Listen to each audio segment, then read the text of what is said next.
ঘটনাটি আজকে থেকে ২৪ বছর আগে আমার সাথে ঘটেছিল, যেটা কিনা আপনারা বিশ্বাস করবেন কিনা আমি জানি না। তবে এটা আমার জীবনে ঘটা একটি সত্য এবং বাস্তব ঘটনা। ঘটনাটি আমার জীবনকে ওলটপালট করে দিয়েছিল। আমার নাম সোহানা, আমি একজন ডাক্তার। ঘটনাটি ২৪ বছর আগে ঘটেছিল, যখন আমি সদ্য জয়েনিং করে বিসিএস দিয়ে একটা উপজেলার হাসপাতালে জয়েন করি।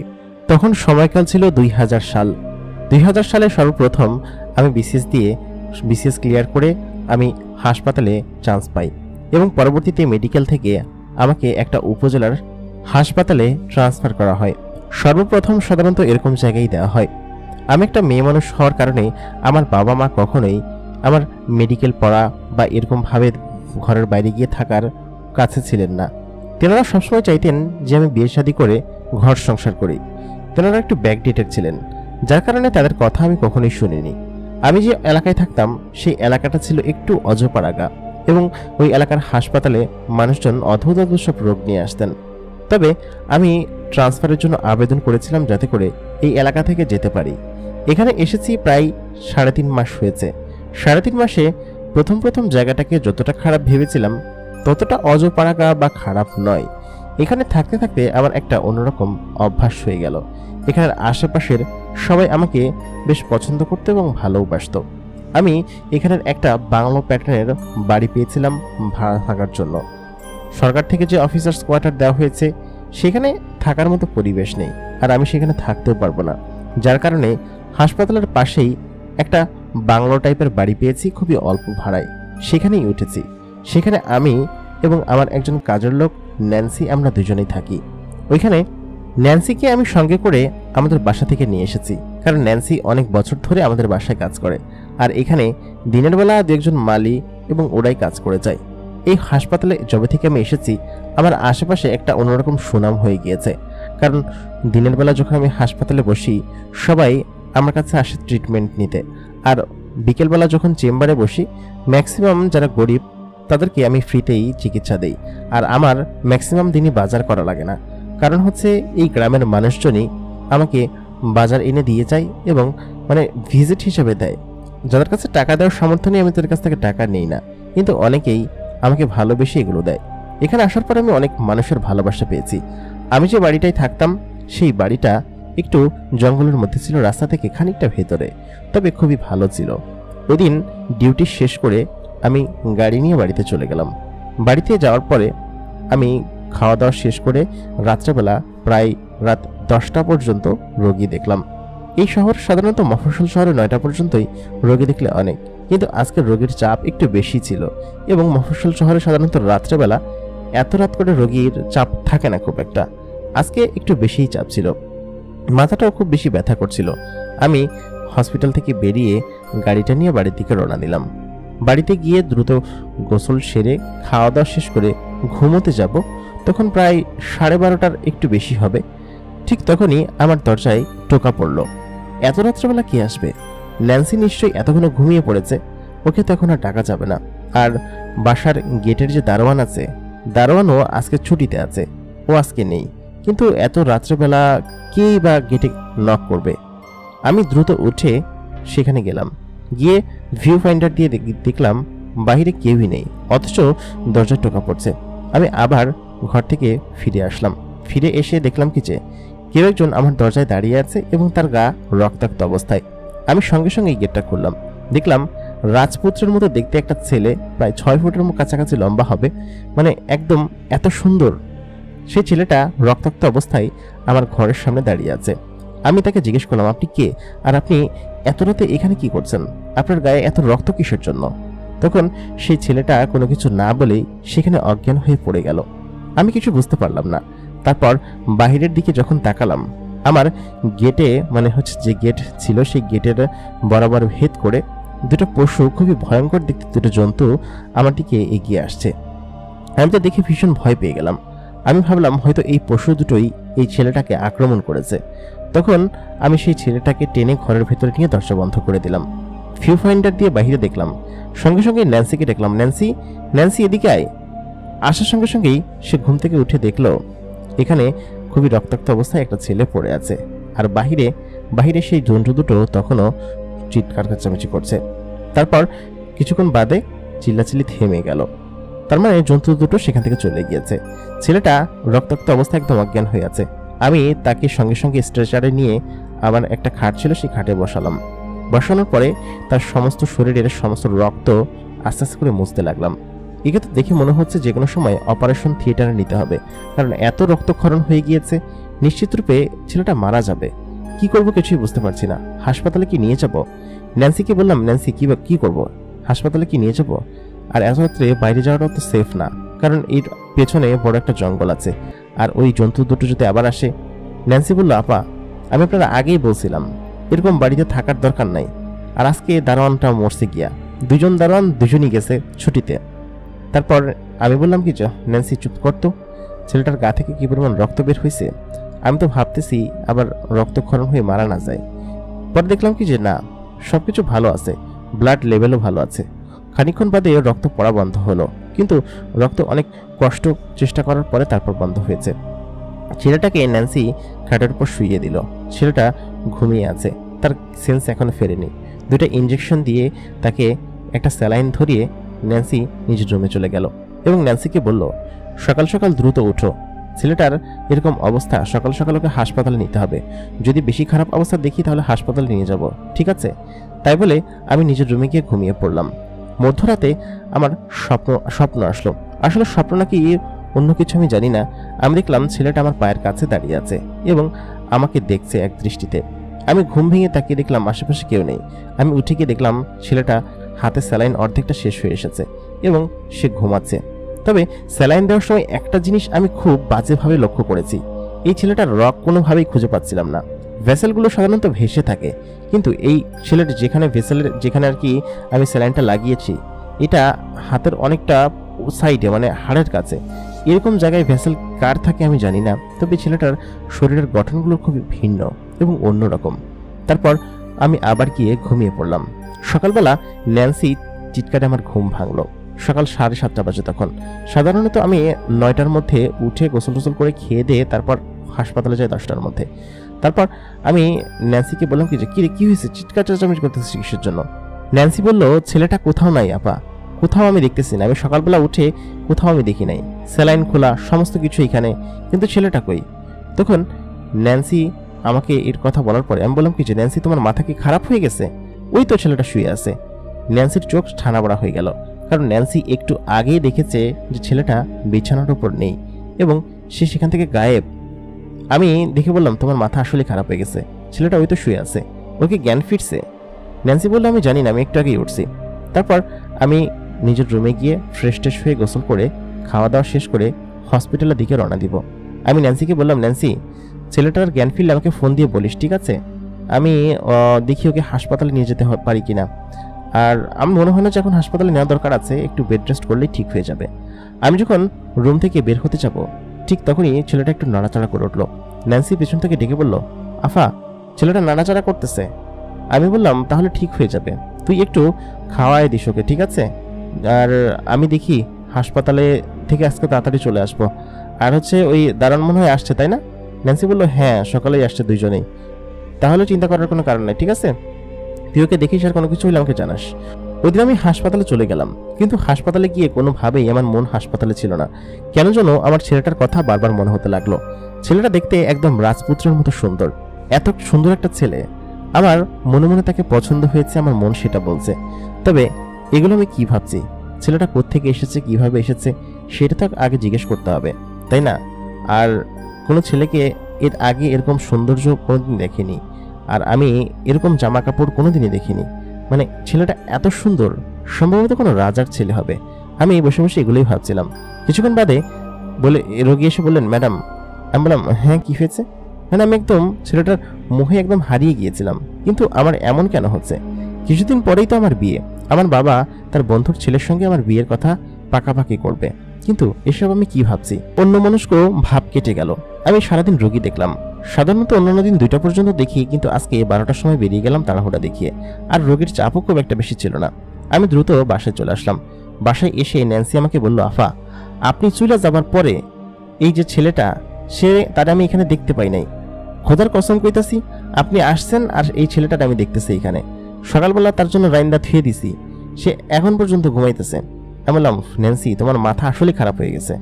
তখন দারোয়ান ভেতরে ঢুকে বলল কি যে, ম্যাডাম কিছু মনে করবেন না, আমিও আসলে ওকে দেখতে পাই নাই।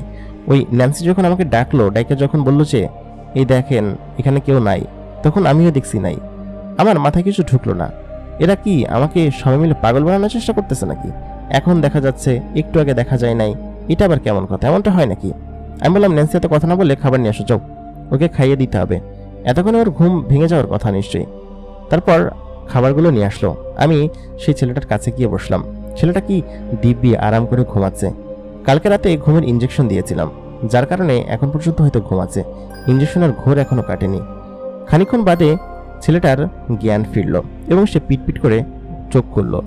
চোখ খুলেই প্রথম দৃষ্টিটা আমার দিকে তাকালো।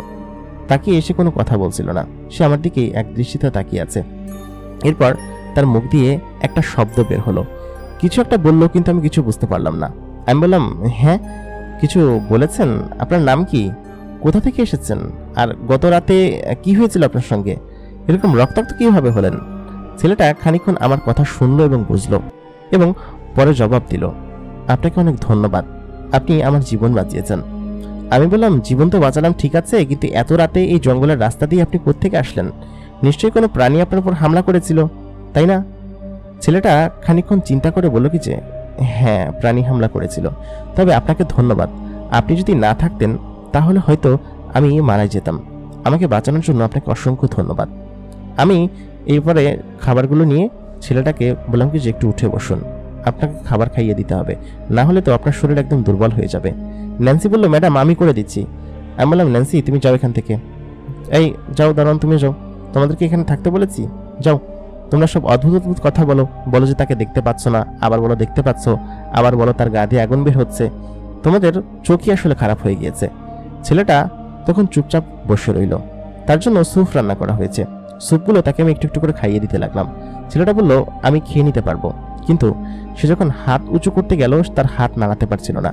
তার হাতের একটা অংশ নিশ্চয়ই ফ্র্যাকচার হয়ে গিয়েছে, সে হাতটা কোনোভাবেই তুলতে পারছে না।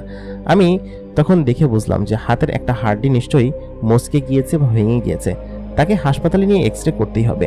আমি বললাম, এরকম অবস্থায় আপনাকে হাসপাতালে নিয়ে যেতে হবে, না হলে হয়তো ফ্র্যাকচার বাড়বে। হাতে কি খুব বেশি ব্যথা? তখন আমি যখন তার হাতটা ধরলাম, সে সঙ্গে সঙ্গে কোত করে উঠল এবং বলল, এটা সম্ভব না, আমার হাত, আমি ব্যথা উঠাতে পারছি না। হাতটা ছেড়ে দিলাম আমি। তখন বুঝতে পারলাম যে হাতটা হয়তো ভেঙে গিয়েছে। তারপর আমি বললাম, আচ্ছা ঠিক আছে, আপনি এখন রেস্ট করেন, ঠিক আছে? আর ছেলেটা তখন আমাকে পেছন থেকে ডেকে বলল, আপনি কি একজন ডক্টর? আমি বললাম, হ্যাঁ ডক্টর। তাহলে আমি ভালো জায়গায় এসেছি, না হলে কালকে নির্ঘাতে আমি মারা যেতাম। আপনার কাছে আমি ঋণী এবং কৃতজ্ঞ, আপনি আমার প্রাণ বাঁচিয়েছেন। তখন আমি বললাম, এত কথা না বলে একটু রেস্ট করুন, আমরা বিকালের দিকে হসপিটালে গিয়ে চেক আপ করে দেখবো, ঠিক আছে? আর আপনার বাড়ি কোথায়? আপনি কোত্থেকে এসেছেন? তখন ছেলেটা কোনো কথা বলল না, চুপচাপ সেদিকেই চুপচাপ তাকিয়ে বসে রইল। তারপর কিছুক্ষণ পরে জবাব দিল, এই তো এই পাশেই আমার বাড়ি। আমি গতকালকে একটা কাজে বেরিয়েছিলাম, তারপরে বের হওয়ার পরে এই বিপদে পড়ে গিয়েছি, তবে আপনি আমাকে বাঁচিয়ে নিয়েছেন। আমি তখন সেখান থেকে বেরিয়ে আসলাম। তারপর বিকেলবেলা ছেলেটাকে নিয়ে আমি এক্স রে করতে গেলাম। এক্স রে মেশিনে তার হাত ঢুকিয়ে আমি জাস্ট হতভম্ব হয়ে গেলাম। কারণ হচ্ছে ছেলেটার হাতের হাড্ডিগুলো খুবই অস্বাভাবিক, কোনো মানুষের হাড্ডি আমি আজ পর্যন্ত এরকম দেখিনি, এবং তার ভেইন ভেসেলগুলো খুবই অস্বাভাবিক। আমি দেখে চমকে গেলাম। আর তার হাতের হাড্ডিটা কিছু হয়নি, তবে সামান্য মচকেছে। আমি তার এক্স রে মেশিনে হাত ঢুকিয়ে দেখে চমকে আমি তো অবাক। আমি বললাম, আপনার হাতের মাসেলগুলো যেন কেমন, আর হাতের রিডের হাড্ডিগুলা খুবই অদ্ভুত, আপনাকে দেখিয়ে তো অস্বাভাবিক মনে হচ্ছে। আপনার হাতে কি কখনো অপারেশন হয়েছিল? ছেলেটা বলল কি যে, না না, অপারেশন হবে কিসের জন্য, এমনই। তারপর তাকে আমি বাসায় নিয়ে গেলাম এবং কিছু ওষুধ দিলাম খাওয়ার জন্য। বললাম কি যে, আপনাকে প্রপার রেস্টে থাকতে হবে বেশ কিছুদিন। আপনার বাসা কোথায় বলুন, আপনার পরিবারের লোকজনকে খোঁজ দিলে ওরা এসে নিয়ে যাবে, ঠিক আছে? তখন ছেলেটা বলল কি যে, আমার বাসা এখান থেকে অনেক দূরে, আপনি আমার পরিবারের লোকের কাছে যেতে পারবেন না, আমাকেই যেতে হবে। আমি তখন বললাম, আপনি কি একা একা যেতে পারবেন? আমি বললাম, চেষ্টা করতে হবে। আমি কি বলে দিব দারোয়ানকে গাড়ি নিয়ে আপনাকে নামিয়ে দিয়ে আসবে? তখন সেই ছেলেটা বলল কি যে, না সেটা ঠিক আছে, তবে আপনি যেহেতু ডাক্তার, সম্পূর্ণ চিকিৎসা নিয়ে এখান থেকে গেলে কি কোনো সমস্যা হবে? আমি বললাম কি যে, আরে না না, কি সমস্যা?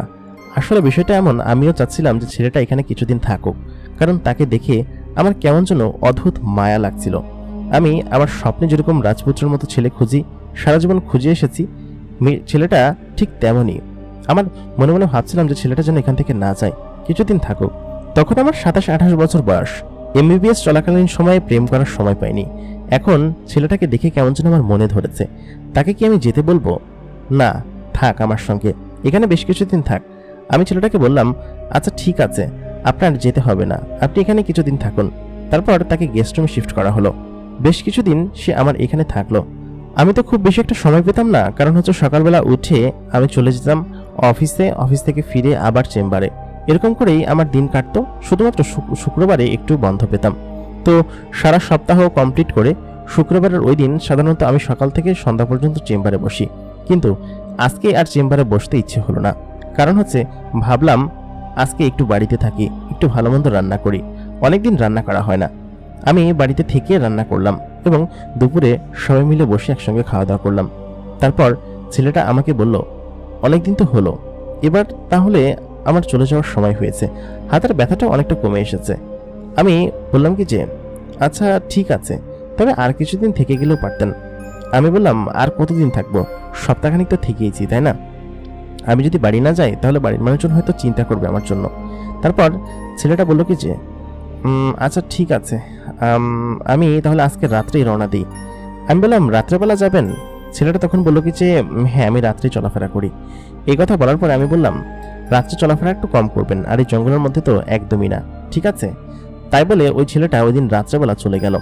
আমার ভীষণ মন খারাপ হলো, কারণ হচ্ছে তাকে যে আমার মনে মনে ভালো লাগতো বা দেখতে তার আশেপাশে থাকলে আমার খুবই আনন্দ লাগতো, সেটা আমি বুঝতে পারতাম। এই এলাকায় এসে সারাদিন ডাক্তারি পেশা করে একদম ফ্রাস্ট্রেটেড হয়ে গিয়েছিলাম। আমার কেমন যেন অদ্ভুত লাগতো। তারপরে ছেলেটা যাওয়ার পরে বেশ 2-3 দিন আমার মন খারাপ ছিল। মন খারাপ করে বসে থাকতাম, কারণ ছেলেটার সাথে এতদিন মিশছি, অমুক জায়গায় যাচ্ছি, এ জায়গায় যাচ্ছি, ও জায়গায় যাচ্ছি, তাদের সঙ্গে কথা বলছি, নিয়মিত কফি খাচ্ছি। এই সময়টা মানে আমার কেমন যেন একটু অদ্ভুত লাগতো, মন খারাপ হতো। তারপর আমি 2-3 দিন এরকম গম্ভীর থেকে আবার স্বাভাবিক হয়ে গেলাম। তার 2 দিন পরের ঘটনা, আমি ছাদে গিয়ে বসে আছি। আমার আবার মাঝে মধ্যে একটু স্মোক করার অভ্যাস ছিল, ছাদে গিয়ে স্মোক করতাম। তো ছাদে গিয়ে আমি স্মোক করছি, ঠিক তখন আমি দেখলাম পশ্চিম পাশ দিয়ে একটা আলোক রশ্মি আমার মাথার উপর দিয়ে উড়ে চলে গেল। আমি আসলে বুঝতে পারলাম না বিষয়টা কি হলো। এরকম আলোক রশ্মি তো আমি কখনো দেখিনি। এটা কি শুটিং স্টার নাকি অন্য কিছু? খানিকক্ষণ বাদে পেছন থেকে একটা পুরুষালী কণ্ঠ আমাকে ডেকে উঠল। আমি পেছনে তাকিয়ে দেখলাম আমার পেছনে সেই ছেলেটা দাঁড়িয়ে আছে। ছেলেটার নাম ইমাদ। ইমাদ আমাকে বলল, কেমন আছেন ডাক্তার ম্যাডাম? আমি বললাম, আরে ইমাদ, আসো, কি অবস্থা তোমার? সেদিনকে যে গেলে আর কোনো খবর নেই, বাড়িতে সবাই ভালো আছে? আর এখানে কিভাবে আসলে? কি পদভুল করে চলে এসেছো নাকি? আর তুমি রাত্রেবেলা কেন আবার বের হয়েছো বলো তো? ইমাদ তখন বলল, এই তো আপনাকে দেখতে ইচ্ছে হলো, তাই চলে আসলাম। ইমাদের সঙ্গে গল্প করতে লেগে গেলাম। তারপর খানিকক্ষণ বাদে ইমাদ ওইখান থেকে চলে গেল এবং আমিও নিজের ঘরে চলে আসলাম। নিজের ঘরে আসার পরে আমার মাথায় একটা অদ্ভুত চিন্তা আসলো, ইমাদ আমাদের ঘরের ছাদে কি করছিল? আর সব থেকে বড় কথা হচ্ছে, আমাদের ঘরের মেন গেট বন্ধ করা, ঘরের মেন গেট বন্ধ করা প্লাস বাইরের গেট বন্ধ করা। ইমাদ ছাদে যে আসবে সেটা তো অসম্ভব ব্যাপার। আমি দারোয়ানকে ডাক দিলাম, কেউ কি একটু আগে এই গেট দিয়ে ভেতরে ঢুকেছিল? দারোয়ান তখন বলল, কই না তো ম্যাডাম, কেউ তো আসে নাই, আর ঘর তো বন্ধ, আপনি দরজা না খুললে ঘরের ভিতরে যাবে কে? তখন আমি ডাক দিলাম ন্যান্সিকে, ন্যান্সি তুই কি দরজা খুলেছিস? ইমাদ কি এসেছিল? ন্যান্সি বলল, কই না তো, ভাইজান তো আসে নাই। আমি তো জানি না, আমার মাথায় খেলতে লাগলো, ইমাদ ঘরের ছাদে কিভাবে আসলো? আর সে ঘরের ছাদে যেহেতু আসলো, তাহলে দরজা দিয়ে না বের হয়ে সে কোন দিক দিয়ে গেল? আমার মাথায় কিছুই ঢুকছে না। ইমাদ, তাহলে আমি কার সঙ্গে কথা বললাম? ইমাদের সঙ্গে নাকি অন্য কারোর সঙ্গে? আমি আসলে বুঝতে পারলাম না। আমি আবার দৌড়ে ছাদে গেলাম, দেখলাম ইমাদ সেখানে কোথাও নেই। কিন্তু ইমাদ যে পারফিউমটা ব্যবহার করতো, সেই পারফিউমের ঘ্রাণটা সেখানে দিব্যি আছে। আমার মাথায় আসলে কিছু ঢুকছে না। এরকম করে 2 দিন সময় কেটে গেল। ইমাদ আর আসছিল না। আমি ইমাদকে যে খুঁজে বের করবো সেটা সম্ভব না, কারণ সে কোথায় থাকে আমি জানতাম না। একদিন রাত্রেবেলা ডিউটি শেষ করে আমি ফিরছিলাম ওই ঘটনার 1 সপ্তাহ পরে। রাস্তার পাশে একটা ছেলে হাত নেড়ে গাড়িটা থামালো। গাড়িটা থামানোর পরে আমি দেখলাম ছেলেটা আর কেউ নয়, সে ইমাদ। সে গাড়িতে উঠে বসলো। আমি বললাম, তোমার সঙ্গে আমার কথা আছে, দ্রুত আসো। সে উঠে বসার পরে আমি গাড়িটা চালাতে শুরু করলাম। তারপর আমি বললাম, ইমাদ, তুমি সত্যি করে বলো তো তুমি কে, আর তুমি সেদিন কি আমার ঘরের ছাদে কিভাবে এসেছিলে? ইমাদ তখন বলল, সত্যি কথা বলবো? সত্যি কথা বললে কি বিশ্বাস করবেন? আমি বললাম, বিশ্বাস করা বা না করার কিছু নেই, আমি একজন ডক্টর, আমি বিজ্ঞানে বিশ্বাস করি। আমি সেদিনকে তুমি যেটা করেছো সেটা বিজ্ঞানের বহির্ভূত, আসলেই অসম্ভব ব্যাপার, কিভাবে করলে সেটা? ইমাদ তখন বলল, আমি আপনাকে কি সত্যি কথা বলবো? বললে কি আপনি বিশ্বাস করবেন? আমি বললাম, ইমাদ, আমার সঙ্গে ফাজলামি করবে না, দয়া করে বলো। আমি এখানে একটা রেগে গিয়ে ইমাদকে বললাম। ইমাদ বলল, আচ্ছা ঠিক আছে, বলছি। আসলে আপনি যেটা ভাবছেন আমি সেমন কেউ না। আপনি হয়তো ভেবেছিলেন আমি কোনো মানুষ টানুষ হব, কিন্তু আমি আসলে আশরাফুল মাখলুকাতদের মধ্যে কেউ না। আমি একটা জিনের সন্তান, এবং জিন বলতে পারেন। এই কথা বলার পরে আমি ইমাদকে বললাম, দেখো ইমাদ, আমি এসব বিষয়ে বিশ্বাস করি না। জিন, ভূত, পরি এসব কিছুতে আমি বিশ্বাসী নই। তবে তুমি যেহেতু বলছো যে তুমি একটা জিন, গুড ট্রাই, ভালো ট্রাই করেছো, তবে আমি সেটা বিশ্বাস করছি না। ইমাদ তখন বলল, বিশ্বাস করা না করা সেটা আপনার ব্যাপার, তবে আপনি চাইলে আমি আপনাকে প্রমাণ দিতে পারি। আমি বললাম, কি প্রমাণ দিবে? ইমাদ তখন বলল, আমি চাইলে আপনার গাড়িটা এখন শূন্যে ভাসিয়ে নিতে পারি। তখন আমি বললাম, ফাজলামির একটা সীমা থাকে, গাড়ি কখনো শূন্য ভাসে নাকি? ইমাদ তখন বলল, আচ্ছা ঠিক আছে, শোনো সোহানা, তোমার চোখটা বন্ধ করো। আমি তোমাকে এমন একটা জায়গায় নিয়ে যাচ্ছি যে জায়গাটা তুমি কখনো যাওনি, এবং মুহূর্তের মধ্যে। সঙ্গে সঙ্গেই আমি গাড়ি থামালাম, থামিয়ে বললাম, শোনেন, আপনি এই ধরনের রসিকতা আমার সঙ্গে করবেন না। আপনি যে একজন জিন না, একজন মানুষ, সেটা আমি খুব ভালোভাবেই জানি। সেদিনকে আমার বাসার ছাদে কিভাবে এসেছিলেন সেটা বলেন। ইমাদ তখন বলল, এখনো বিশ্বাস করছো না তাই না? সোহানা শোনো, আমি তোমাকে মিথ্যা কথা বলছি না, আমি আসলেই একটা জিন। সেদিনকে আমি এদিক দিয়ে যাচ্ছিলাম, আমার বাবার সঙ্গে পার্শ্ববর্তী রাজ্যের এলাকার একটা সর্দারের ছেলের ভীষণ শত্রুতা আছে। সে ওই দিনকে আমার উপর হামলা করেছিল, এবং সেদিনকে ওই জঙ্গল দিয়ে যাওয়ার পথে ওইখানেই হামলাটা হয়েছিল। কিন্তু আপনি থাকার কারণে সেদিনকে আমি বেঁচে গিয়েছিলাম, যার কারণে আমি আপনার কাছে অনেকটা ঋণী, এবং আমার প্রাণ বাঁচিয়েছেন বলা যেতে পারে। তবে আপনি যদি এই বিষয়ে বিশ্বাস না করেন তাহলে আমি খুবই সরি, কারণ হচ্ছে আমি বিশ্বাস করতে পারবো না। তখন আমি বললাম, কি সত্যি কথা বা মিথ্যা কথা, আমার মাথায় আসলে কিছু ঢুকছে না। আমি এক্সরে করে তোমার হার্টডিতে ভিন্ন রকমের জিনিস দেখলাম, তোমার ভেসেলগুলো ভিন্ন, আবার আরেকটা বিষয় হচ্ছে তোমার হার্টটা বাম দিকে। তাহলে কি সত্যি তুমি একটা জিন? আসলে ইমাদ, আমি কিছু বিশ্বাস করতে পারছি না। ইমাদ তখন আমার হাতটা ধরলো, বললো কি যে, সোহানা শোনো, তুমি বিশ্বাস করবে, তুমি আমাদের এলাকায় যাবে, চলো আমি তোমাকে ওইখানে নিয়ে যাই। আমি বললাম, না না, আমি কোথাও যাব না। তখন ইমাদ বললো কি যে, তুমি চোখটা বন্ধ করো। আমি সঙ্গে সঙ্গে চোখটা বন্ধ করলাম। আমি ইমাদের কথা কেন শুনছি? আমি কি তাহলে ইমাদকে সত্যি সত্যি পছন্দ করে ফেলেছি, নাকি ভালোবেসে ফেলেছি? ইমাদের প্রতি আমার আলাদা একটা টান অনুভব করছে। যে 1 সপ্তাহ ইমাদ আমাদের বাড়িতে ছিল, তখনই কি এমনটা ঘটেছে? কিন্তু না, এমনটা ঘটাটা অবশ্যই উচিত না। আমি খুব জোরসোর করে চেষ্টা করছি ইমাদকে না বলার, কিন্তু কোনোভাবেই পারছি না। ও যা বলে তাই আমার কাছে খুবই ভালো লাগে, আর ও যে একটা জিন সেটা জানার পরে আমার কেমন যেন আরো বেশি অদ্ভুত লাগা শুরু করলো। আমি যখন চোখ খুললাম তখন দেখলাম খুবই চমৎকার সজ্জিত একটা ঘরের মধ্যে বসে আছি। ঘরের চারপাশে শুধুমাত্র ফুল গাছ দিয়ে ঘেরা, এবং ঘরটা পাথর দিয়ে তৈরি, আর আশেপাশে গাছপালার অভাব নেই। সামনে দূরেই একটা ঝর্ণা বয়ে চলেছে। এত সুন্দর একটা জায়গা। আমার তখনও গায়ে অ্যাপ্রন পরা। আমি যে একজন ডাক্তার সেটা প্রমাণ দিচ্ছে। খানিকক্ষণ বাদে ইমাদের ছোট বোন ঘরের ভিতরে প্রবেশ করলো। বলল কি যে, ভাইয়া, এটা কে রে? দেখে তো মানুষ মনে হচ্ছে। ইমাদ তখন বলল, হ্যাঁ মানুষই, উনি হচ্ছে সেই ডাক্তার যার কথা তোকে আমি বলেছিলাম, যিনি আমার প্রাণ বাঁচিয়েছিলেন সেদিনকে। তখন সেই মেয়েটা, যে মেয়েটা হচ্ছে ইমাদের বোন, আমার কাছে আসলো। এই মেয়েটা দেখতেও ভয়ঙ্কর রকমের সুন্দর। মেয়েটার বয়স খুব একটা বেশি না, তবে এত সুন্দরী মেয়ে আমি আমার বাপের জন্মে কোনোদিন দেখিনি। আমি বললাম, বাহ, তুমি তো দেখতে খুব মিষ্টি।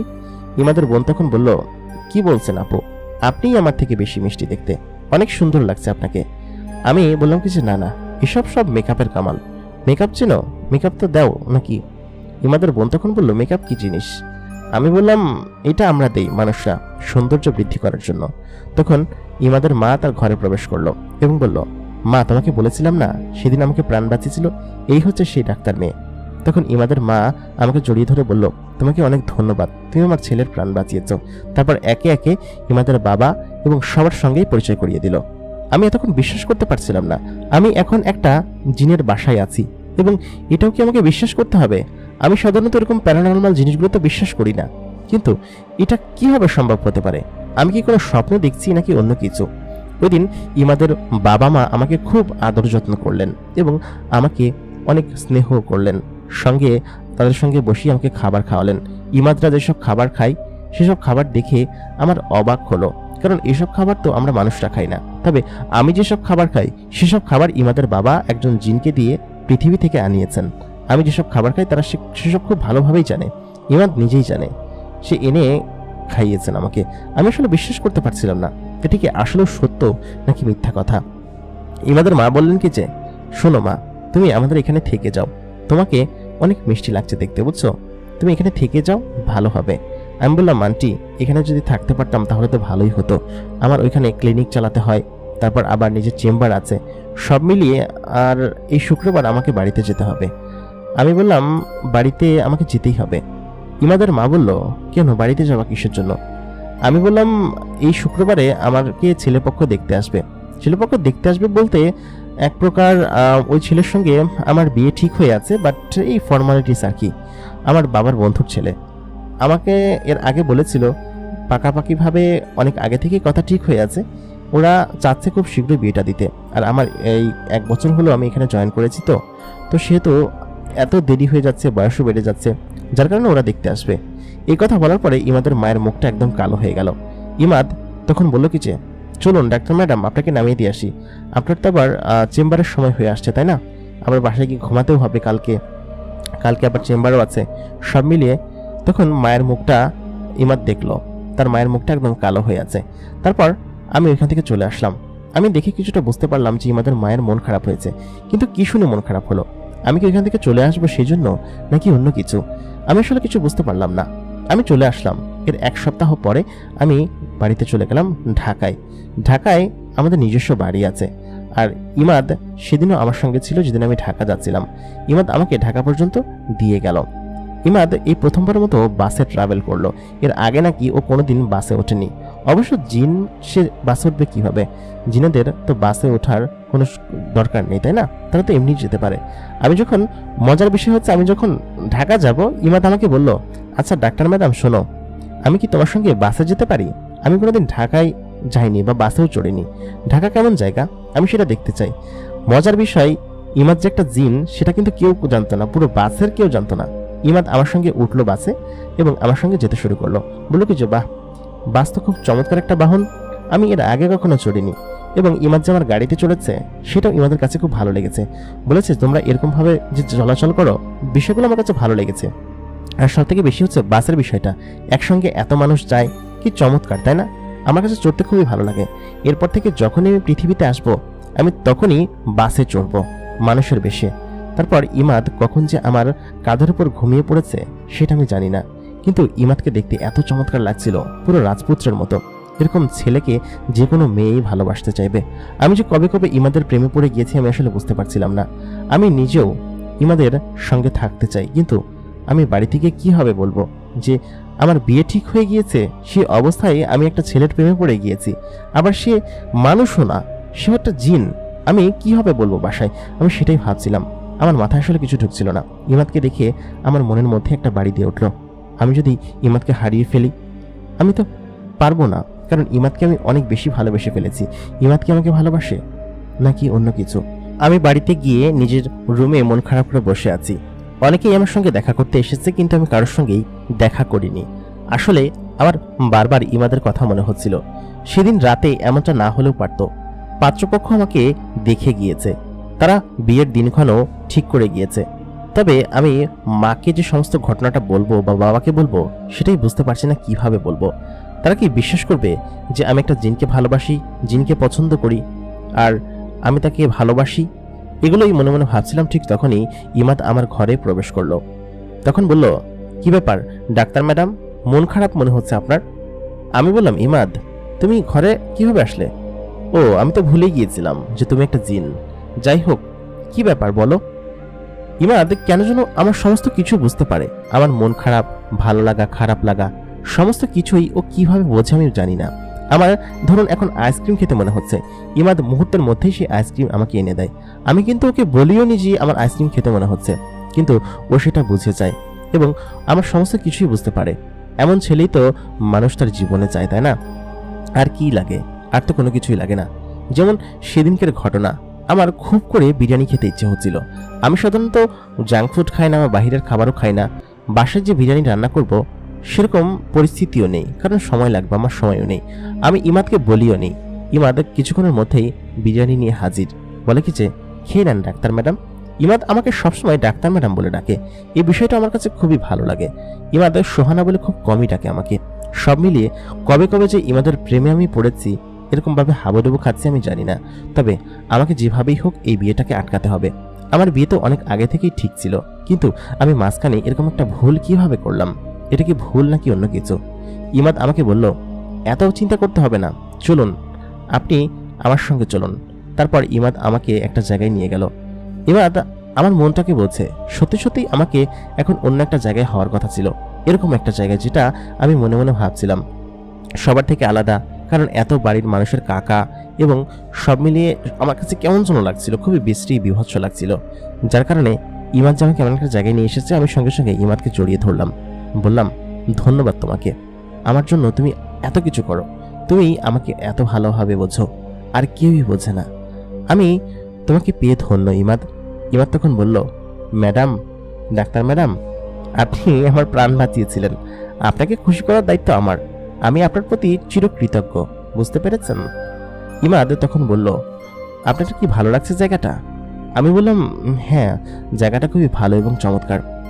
তখনও আমি মন খারাপ করে বসেছিলাম। আমি ভাবছিলাম ইমাদকে কি আমার মনের কথাটাকে বলে দিব নাকি কি। ইমাদ তখন বলল, তুমি কি কিছু বলবো আমাকে ডাক্তার ম্যাডাম?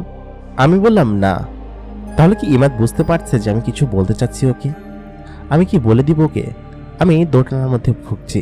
আমি তখন বললাম, ইমাদ, আমাকে বাসায় দিয়ে আসো, আর তুমি চলে যাও, আর আমার এখানে আর এসো না, ঠিক আছে? ইমাদ তখন বলল, কেন, কিছু কি হয়েছে? ইমাদের মনটাও খারাপ হয়ে গেল, কারণ ইমাদ আমার মন খারাপ দেখে ওর মন খারাপ হয়ে গিয়েছে। ইমাদ তখন আমাকে নামিয়ে দিয়েও চলে গেল। সারা রাত ভরে আমি কান্না করলাম। আমি কাকে কি বিয়ে করব, ইমাদকে নাকি আমার ওই ইঞ্জিনিয়ার ছেলেকে, যার জন্য আমার বাবা বিয়ে ঠিক করেছে, যার সাথে? আমি কিছুই বুঝতে পারছি না। এদিকে আমার ছুটিও প্রায় শেষ হয়ে এসেছে। 2 দিন কেটে গেল। আগামী শুক্রবারই আমার বিয়ে। এই 1 সপ্তাহেই আমি ছুটি নিয়ে এসেছি। সাধারণত ডক্টরদের এত বেশি ছুটি দেয় না, তবে আমি ছুটি নিয়ে এসেছি এবং সেখানে একজন ব্যাকআপ ডাক্তার রেখে এসেছি। 2 দিন পরে ইমাদের ছোট বোন মিলি আমার কাছে আসলো। এসে আমাকে বলল, আপু, তুমি বিয়ে করছো, আর ওদিকে ভাইয়ার কি অবস্থা জানো? আমি বললাম, না তো, কি অবস্থা? তখন মিলি আমাকে সমস্ত ঘটনা বলল। আসলে মা এবং বাবা এবং আমি নিজেও তোমাকে পছন্দ করেছিলাম ভীষণ আকারে। ভাইয়া যখন তোমাকে আমাদের বাড়িতে নিয়ে গেল, মা তোমাকে তোমার সাথে ইমাদ ভাইয়ার বিয়ের কথা বলার জন্য সেদিনকে চিন্তা করেছিল। কিন্তু আসার সময় তুমি যখন বললে যে তোমার বিয়ে ঠিক হয়ে গিয়েছে, তখন মায়ের মন খারাপ হয়ে গিয়েছিল। মা তোমাকে ভীষণ রকম পছন্দ করে এবং ভালোবাসে। মা, যদিও আমরা জিন বা আমরা অন্য কোনো মাখলুকাত, কিন্তু বিশ্বাস করো, মা তোমাকে এত বেশি পছন্দ করেছে। আর আমাদের কাবিলার নিয়মও এমন নেই যে কোনো মেয়ে মানুষকে এখানে এনে রাখার। আমরা ভাইয়াকে দরকার হলে অন্য একটা জায়গায় নিয়ে রাখতাম, কিন্তু তোমাকে আমার মা এত বেশি পছন্দ করেছে যে তার পুত্রবধূ হিসেবে সে তো ভেবেই নিয়েছে। কিন্তু সেদিনকের পর থেকে ভাইয়া আসলে কিছু খাওয়া দাওয়া করে না, কেমন যেন নিজের রুমের মধ্যে চুপচাপ করে বসে থাকে। এটা আমি আর দেখতে পাচ্ছিলাম না। আর মাও তো খানিকটা মন খারাপ করেছিল। মা অবশ্য স্বাভাবিক আছে, কিন্তু ভাইয়া কেন যেন এখন সারাদিন মন খারাপ করে নিজের রুমের মধ্যে বসে থাকে, বাহিরেও বের হয় না, কোথাও যায় না। এটা আমি কয়েকদিন ধরে লক্ষ্য করছি। আমি ভাবলাম যে আপু তোমাকে বলা উচিত, যার কারণে আমি এসে বললাম। তখন ইমাদের ছোট বোন মিলি, আমি তাকে জড়িয়ে ধরলাম। বললাম কি যে, আমি কি করব বলো তো, আমি তো কিছুই বুঝতে পারছি না। মিলি আমাকে বলল, তুমি চলে যাও ভাইয়ার কাছে, সেটাই বোধহয় ভালো হবে। আর আমি তোমাকে কি বলবো বলো আপু? তারপর মিলিকে নিয়ে আমি বাইরে বেরিয়ে আসলাম। মিলিকে দেখে আমার বাবা বলল, মেয়েটা কে রে? আমি বললাম, এই তো আমার পরিচিত একজন। মিলিকে দেখতে একদম আমার মতোই, মানে আমার মতো বড়, এবং আমি বললাম আমার বান্ধবী আর কি। তারপর বললো কি, চাচা ঠিক আছে, ওকে এখানে রেখে দে, ওই কয়েকদিন থাকুক, ঠিক আছে? মিলি এটা বলে তারপর এখান থেকে চলে গেল। আমি সারা রাত ভরে ভাবলাম কি করব। পরের দিন সকালবেলা আমি কাউকে কিছু না জানিয়ে আমার ক্লিনিকে চলে গেলাম সেই বাংলো বাড়িতে। তারপর আমি ডিউটিতে আবার শুরু করলাম ডিউটি এবং চেম্বার। আমাকে দেখতে না পেয়ে পরদিন সকালবেলা সবাই ফোন দিয়ে বললো কি রে কই গেলি, বিয়ের আর মাত্র 3-4 দিন বাকি আছে, এখন কোথায় গেছিস তুই? আমি বললাম বাবা আমি বিয়েটা করব না, আমি অন্য কাউকে পছন্দ করি। এই কথা বলার পরে বাবা তো ভীষণ রকমের অবাক হলেন এবং বললেন কি তুই ফাজলামি করে অন্য কাউকে পছন্দ করিস, তুই আগে বলিস না কিসের জন্য? আমি বললাম বাবা আমি যে অন্য কাউকে পছন্দ করি সেটা আমি কিছুদিন আগেই জানতে পারছি, ততদিনে তোমরা আমার বিয়ে ঠিক করে ফেলছো, আর বিয়ে তো আগে থেকেই ঠিক ছিল, বিয়ে ঠিক করে ফেলছি মানে?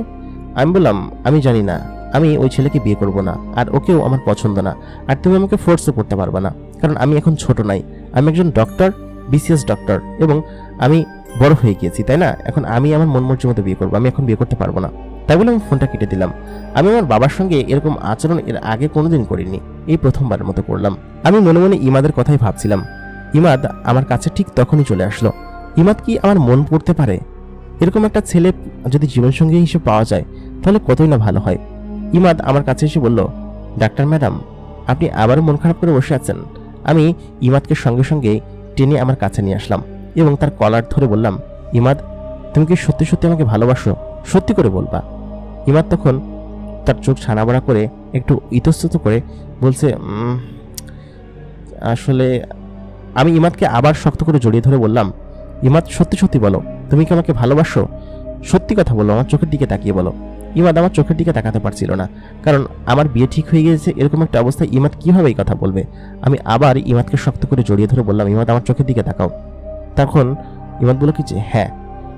আমি তখন বললাম, ইমাদ আমিও তোমাকে সত্যি সত্যি ভীষণ রকমের ভালোবাসি, আমি বাড়িতে জানিয়ে দিয়েছি আমি বিয়ে করব না, আমি তোমাকে বিয়ে করব।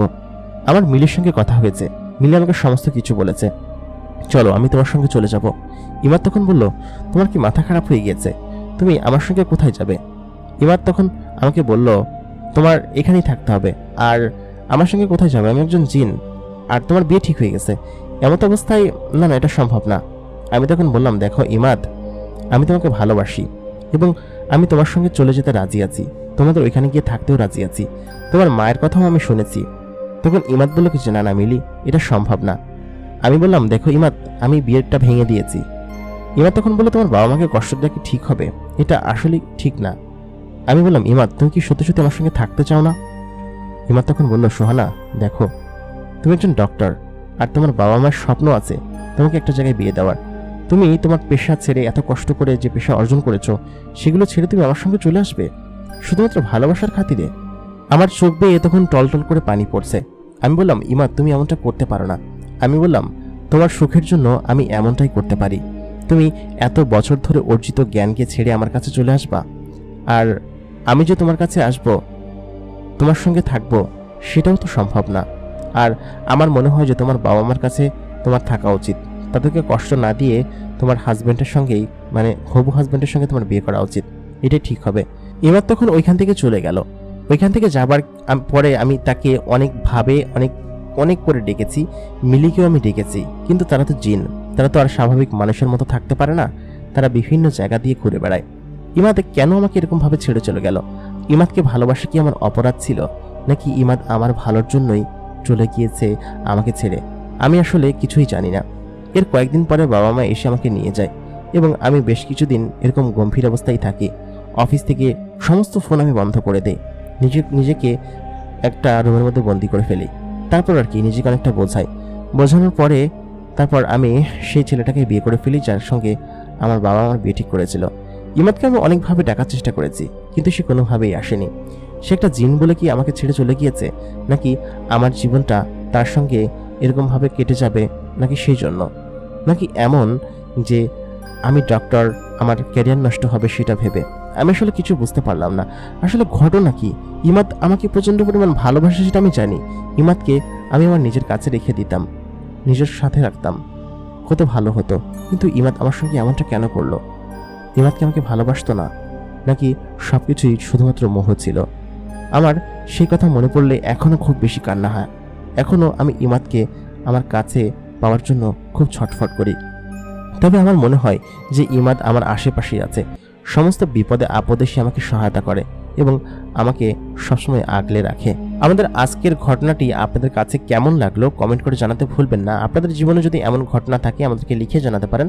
আমাদের ফেসবুক পেজের ঠিকানা এবং ইমেল অ্যাড্রেস এই ভিডিও ডেসক্রিপশনে পেয়ে যাবেন। এতক্ষণ কণ্ঠে আমি ইমরান আপনাদের সঙ্গে ছিলাম, আপনাদের প্রিয় ভয়েস আর্টিস্ট। আশা করি আপনাদের গল্পগুলো আমার কণ্ঠে শুনতে ভালো লাগে। যদি ভালো লাগে তাহলে অবশ্যই আমাকে কমেন্ট করে জানান যে আমার কণ্ঠ আপনাদের কাছে কেমন লাগে, আমাকে শুনতে আপনার কাছে কেমন লাগে। আর নতুন নতুন গল্প আপনাদের জন্য আনবো আমি খুবই শীঘ্রই। সেজন্য আমাদের চ্যানেলটাকে সাবস্ক্রাইব করতে হবে। যারা নতুন আছেন তারা অবশ্যই তো সাবস্ক্রাইব করবেন, আর যারা পুরান আছেন তারা লাইক কমেন্ট শেয়ার করবেন। সব মিলিয়ে আমাদের পাশে থাকবেন সব সময়। দেখা হবে পরবর্তীতে নতুন কোনো গল্প নিয়ে, নতুন কারো জীবনের ঘটনা নিয়ে। ততক্ষণ পর্যন্ত ভালো থাকবেন, সুস্থ থাকবেন এবং দ্য মেগাবক্স সাবস্ক্রাইব করবেন। ধন্যবাদ সবাইকে।